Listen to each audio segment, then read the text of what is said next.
The Good Samaritan, Greatness Through Compassion. Introduction. The question that changes everything.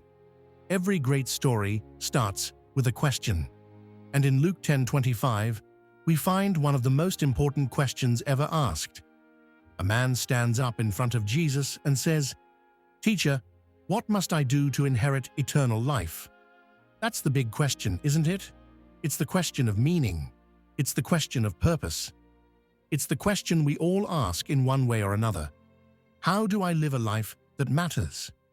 Jesus responds by asking him what the law says, and the man answers, "Love the Lord your God with all your heart and with all your soul, and with all your strength, and with all your mind, and love your neighbor as yourself."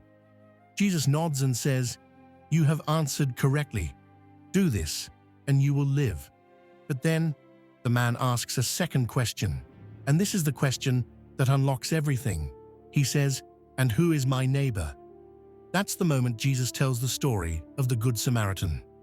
The beaten man, a mirror of humanity. Jesus begins. A man was going down from Jerusalem to Jericho when he was attacked by robbers.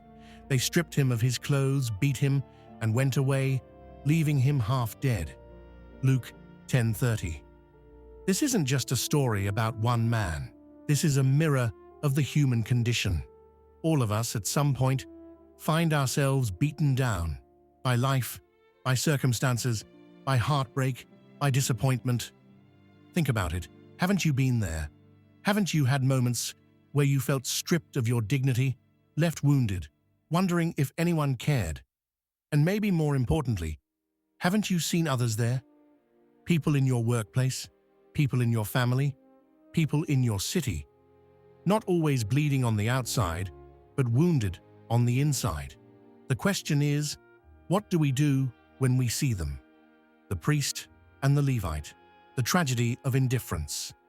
Jesus continues, "A priest happened to be going down the same road, and when he saw the man, he passed by on the other side. So too, a Levite, when he came to the place and saw him, passed by on the other side." Luke 10:31-32.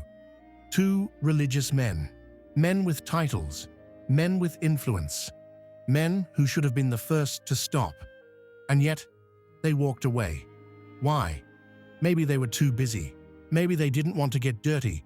Maybe they convinced themselves someone else would help. But here's the lesson. The opposite of compassion is not hate, it's indifference. And indifference is one of the greatest dangers of our time. We scroll past suffering on our phones. We walk past need in our neighborhoods. We tell ourselves, "It's not my problem." But indifference costs lives. Indifference leaves people on the roadside. The Samaritan, the power of compassion. And then Jesus shocks his audience. But a Samaritan, as he traveled, came where the man was, and when he saw him, he took pity on him. Luke 10:33. Understand this. Jews and Samaritans hated each other. Centuries of division, centuries of mistrust. Yet Jesus makes the Samaritan the hero. Why? To show us that true compassion breaks barriers. The Samaritan didn't ask, "Does this man deserve my help?" He didn't ask, "What will this cost me?" He simply saw a need and acted. He went to him and bandaged his wounds, pouring on oil and wine. Then he put the man on his own donkey, brought him to an inn, and took care of him. Luke 10:34. This is the definition of greatness. Not titles, not wealth, not power. Greatness is compassion in action. The cost of compassion. Notice something, compassion always costs. The Samaritan gave his time. He gave his resources. He gave his comfort. He even promised to return and cover any additional expenses. The next day he took out 2 denarii and gave them to the innkeeper. "Look after him," he said, "and when I return, I will reimburse you for any extra expense you may have." Luke 10:35. Here's the truth. If your love costs you nothing, it may not be love at all. Real love interrupts your schedule. Real love stretches your wallet. Real love makes you uncomfortable. But it's in the cost that compassion transforms lives. The lesson of the story, Jesus then turns to the lawyer and asks, "Which of these three do you think was a neighbor to the man who fell into the hands of robbers?" The lawyer replies, "The one who had mercy on him." And Jesus says, "Go and do likewise." Luke 10:36-37. Not think about it. Not admire the story. Not retweet it. Go and do likewise. That's the call. That's the challenge. That's the blueprint for a life that matters. What this means for us today. Now let's bring this into our world. Who are the people lying on the roadside of your life? Maybe it's the friend silently battling depression. Maybe it's the colleague struggling with finances. Maybe it's the single parent barely holding it together. Maybe it's a stranger on the street, someone you'd rather avoid. The question is not, who is my neighbor? The question is, will I be a neighbor? Jesus as the ultimate Good Samaritan.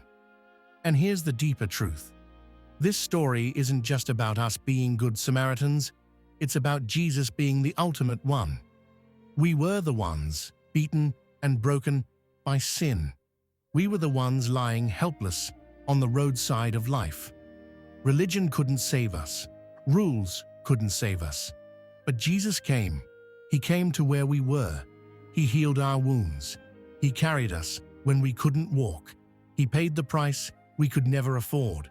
This is why Romans 5:8 says, "But God demonstrates His own love for us in this. While we were still sinners, Christ died for us." That's the gospel. That's the good news. The call to action: be the neighbor. So what do we do with this? We live it out. We embody it.